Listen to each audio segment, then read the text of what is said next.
हम लोग व्याकरण प्रारंभ कर दिए हैं और व्याकरण के 3 भेद होते हैं, वर्ण विचार, शब्द विचार और वाक्य विचार। वर्ण विचार में फिलहाल अभी हम लोग हैं, शब्द विचार में प्रवेश नहीं किए हैं और लगभग वर्ण विचार के अंतिम समय में है, अंतिम पड़ाव पे है। हम लोग इससे पहले पढ़ चुके हैं वर्ण क्या है, वर्णमाला क्या है, वर्ण के कितने भेद हैं और उन भेदों के कितने भेद हैं। इन सभी चीजों की चर्चा करने के अगले क्रम में है व्यंजन वर्ण के भेद। व्यंजन वर्ण के भेद इससे पहले हम लोग पढ़ चुके थे कि व्यंजन वर्ण जो है मुख्यतः 3 अलग अलग भेद थे, जिसमें हम लोग पढ़े थे ऊष्म व्यंजन वर्ण, अंतस्थ व्यंजन वर्ण, स्पर्श व्यंजन वर्ण।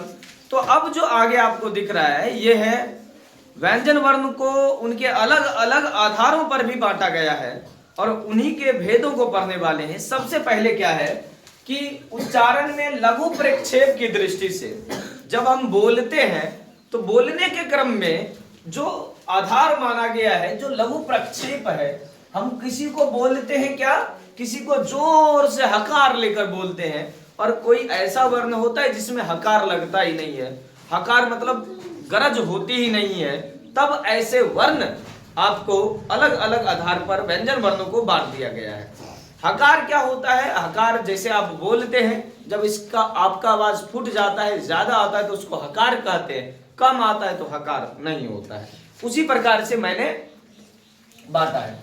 तो उच्चारण में लघु प्रक्षेप की दृष्टि से 2 भेद होते हैं, अल्प प्राण और दूसरा महाप्राण। उच्चारण में लघु प्रक्षेप की दृष्टि से व्यंजन वर्ण के 2 भेद होते हैं, अल्प प्राण और महाप्राण।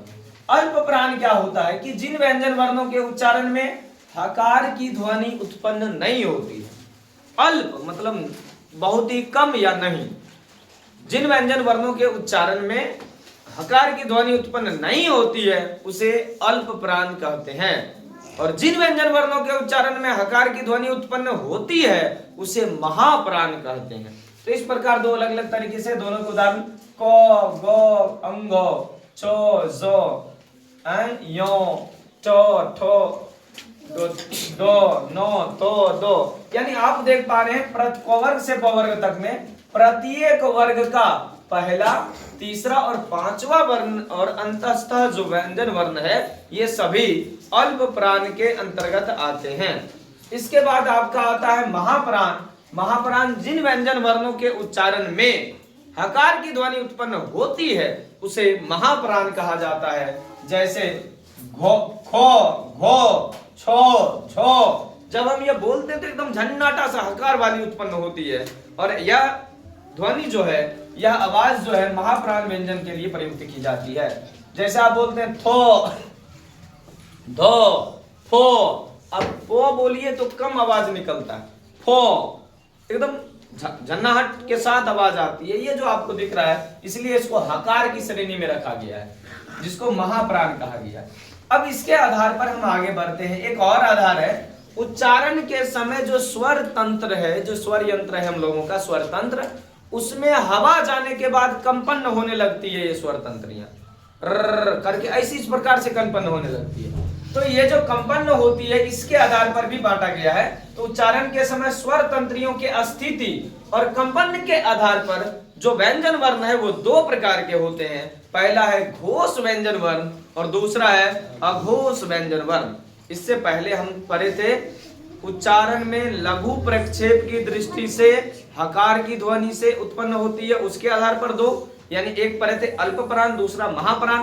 अब यह आपको दिख रहा है क्या, उच्चारण में जो लघु वायु प्रक्षेप होता है, जो हवा जाती है, और स्वर तंत्रियों में जो कंपन होता है उसकी कंपन और स्थिति के आधार पर भी व्यंजन वर्ण को 2 भागों में बांटा गया है। सबसे पहला है घोष व्यंजन वर्ण और दूसरा है अघोष व्यंजन वर्ण।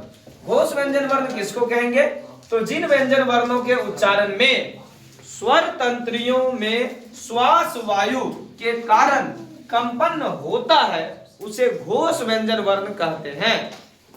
फिर से एक बार समझिए कि जब कोई व्यंजन वर्ण उच्चारण किया जाता है तो स्वर तंत्र में श्वास वायु के कारण, यानी जो सांस ले रहे हैं उस हवा के कारण कंपन होगा तो उन्हें घोष व्यंजन वर्ण कहते हैं। इसमें प्रत्येक वर्ग का तीसरा, चौथा और 5वां वर्ण जो है और साथ में य, र, ल, व और ह, ये सभी घोष व्यंजन वर्ण के उदाहरण है, और दूसरा है अघोष जिसमें कंपन होगा ही नहीं होगा। तो जिन व्यंजन वर्णों के उच्चारण में श्वास वायु से स्वर तंत्र में कंपन उत्पन्न नहीं होता है उसे अघोष व्यंजन वर्ण कहते हैं। जैसे प्रत्येक वर्ग का पहला, दूसरा और इसके अलावा तालव्य स्व, मूर्धन्य स्व और दंत स्व। और एक नीचे एक लाइन लिखी गई है, वर्ण विचार लगभग खत्म होने वाला है। अब वर्णों से हम शब्द बनाने की ओर चलेंगे। शब्द से पहले हम लोग वचन और लिंग को समझेंगे, फिर उसके बाद हम लोग संधि में प्रवेश करेंगे, शब्द बनाने के नियम में प्रवेश करेंगे।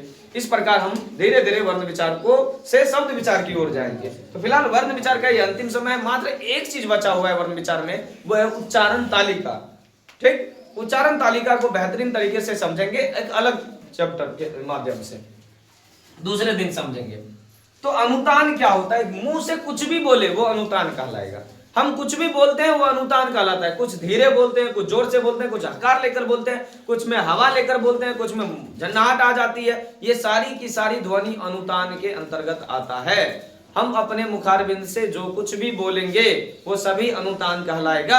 बस बोलने के ढंग के कारण उसके शब्द और अर्थ में परिवर्तन नजर आता है। जब भी किसी शब्द और वाक्य में आपको अर्थ में परिवर्तन नजर आए तब आप समझ पाइएगा कि वो अनुतान का प्रयोग कर रहा है।